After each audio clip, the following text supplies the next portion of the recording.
If you can understand what I'm about to tell you in this video, it will change your life. I know because it changed mine, right? So a couple of years ago, I was single. I was single for a very long time. I hadn't been dating for 4 years, literally no one for 4 years. And I was 41 and I just thought, I'm never going to meet anyone. I'm just going to be single forever. But it's something I really wanted to be in a long-term committed relationship. And I did meet someone. I met someone on New Year's and through a friend, and he was amazing. We hit it off right away. He was a great guy, and I just thought, this must be it. I've been waiting my whole life to meet the person, my person. And I've done all this healing work. I'd done so much healing work because before that I'd been in toxic relationships on and off again and just all over the place in my life, in my work, everything was a bit of a mess. So I thought, I've done all the work I needed to do. I'm healed. I'm ready for a relationship. This is it. This must be it. This guy is great. He's good looking. He's fun. He's funny. He was just everything I wanted in a man, right? And we got together and he felt the same, and it was bliss. It was incredible. So our relationship moved quite quickly. I moved in within 3 months. We moved in together and we went overseas together. And then that's when things started to break down. I started to have self-doubt. I started to think, oh, is he really into this?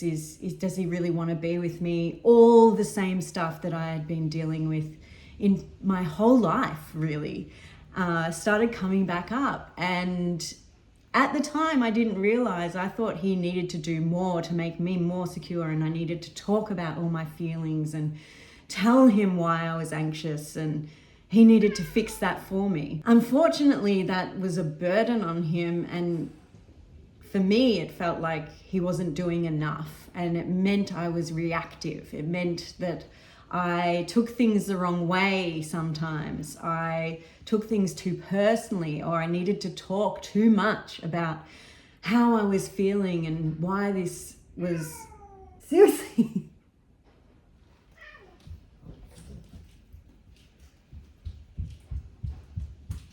Anyway, it came to a head when he decided to break up with me because he was emotionally going through a lot at the time, and he wasn't able to hold that space for me emotionally.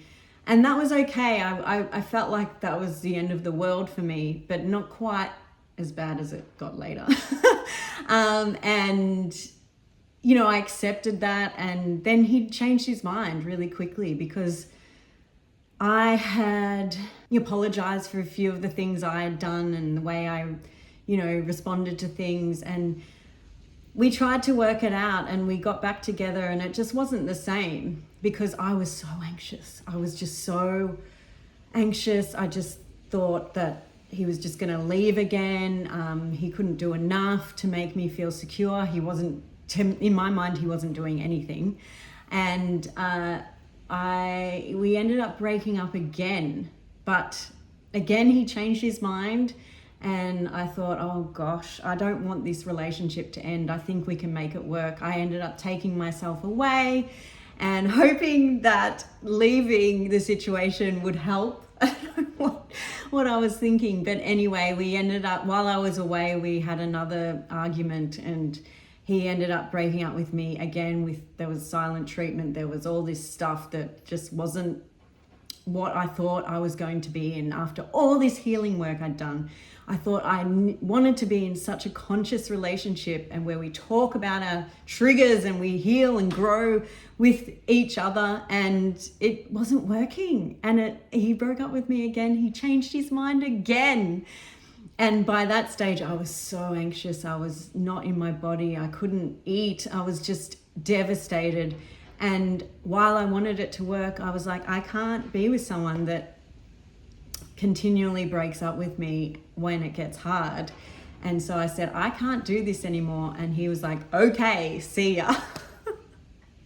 At that point, I was devastated because it's not what I wanted at all. But I thought maybe if we had some space, we can work on ourselves and we can come back together and have a beautiful life. You know, the life I envisioned, the family life, all of that. And unfortunately, he met someone very quickly after we broke up, and I was absolutely floored. I couldn't believe that my life that I'd visioned with this person, even though it was such a short relationship, but we went all in so quickly, was over. My vision for this dream life that I'd had my whole life was gone, and I was searching for answers. I needed answers because I had done the law of attraction. I knew that thoughts create your reality. So why was this happening again? You know, I went on YouTube, I went on TikTok, everywhere, and I stumbled across Neville Goddard teaching. And it's all about your subconscious mind. So I delved right into the power of our subconscious mind. And I read a book, actually. It was called The Power of the Subconscious Mind by Joseph Murphy.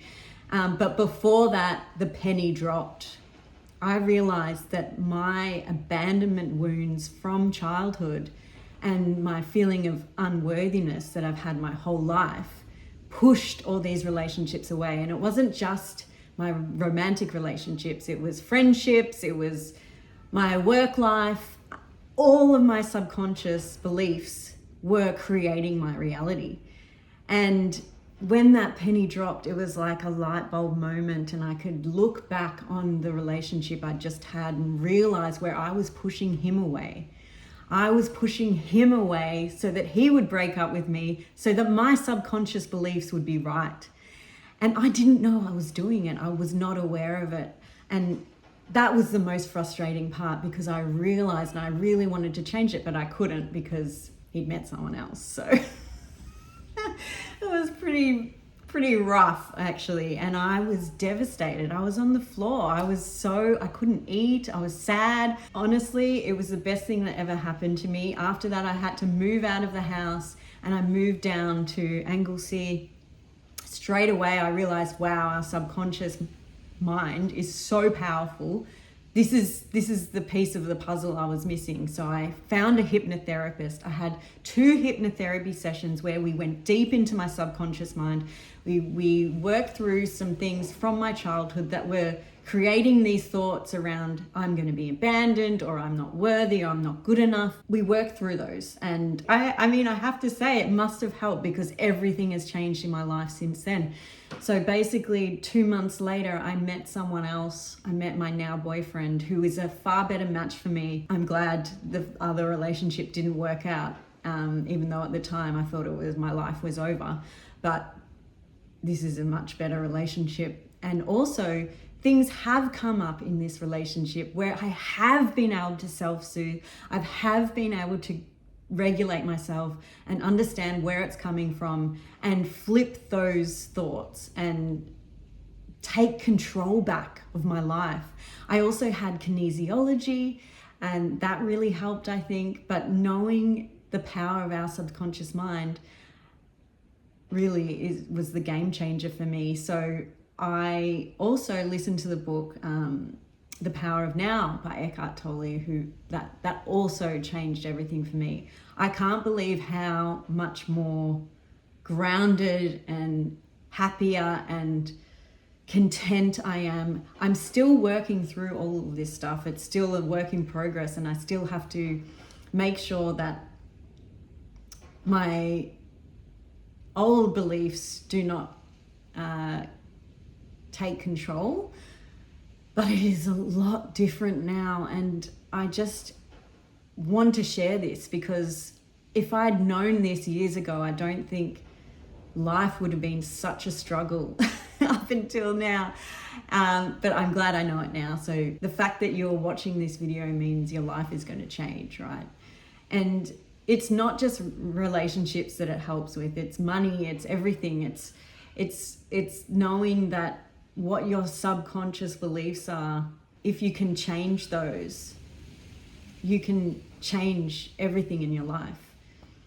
So I remember when I was a little kid, I had warts on my hands, right? And my mum, we tried everything to get rid of them, freezing them off and ointment, whatever it was. And then my mum thought of this thing because she'd heard it from someone else or she'd done it before, where she said, I'll buy the warts off you. I'll buy one for 50 cents. I'll buy that one for 20 cents. And that, and that's what she did. She bought those warts off me. Sounds really crazy, but she did it and they disappeared because I was young enough to believe I had such strong belief that she bought them off me. So they have to go, right? And that is what I'm talking about today, is that this is how powerful our mind is. What you believe in, what you really believe to be true, whether it's insane or not, that is what creates your life. Your thoughts create your reality, but it's the subconscious thoughts that you have to tap into. You have to get deep in there, because you can consciously believe anything you like. But if your subconscious is saying, no, they're going to abandon you. No, that's not true. No, you're never going to be rich. That is what is holding you back. I have so much more to talk about on this topic. I could talk about it for a lot longer, but I'll leave it there. So if you do want to hear more about this and how your subconscious beliefs and thoughts can change your life, please subscribe, and I'll share more. Put your questions below if you have any. And I want to keep continuing this journey of sharing how this information can make your life better, basically, because it's absolutely changed my whole life. I'm in a really great relationship. I'm living in a great place. I have a dog that I always wanted. Things are changing, and I have more to do. So follow along, and I'll see you in the next video.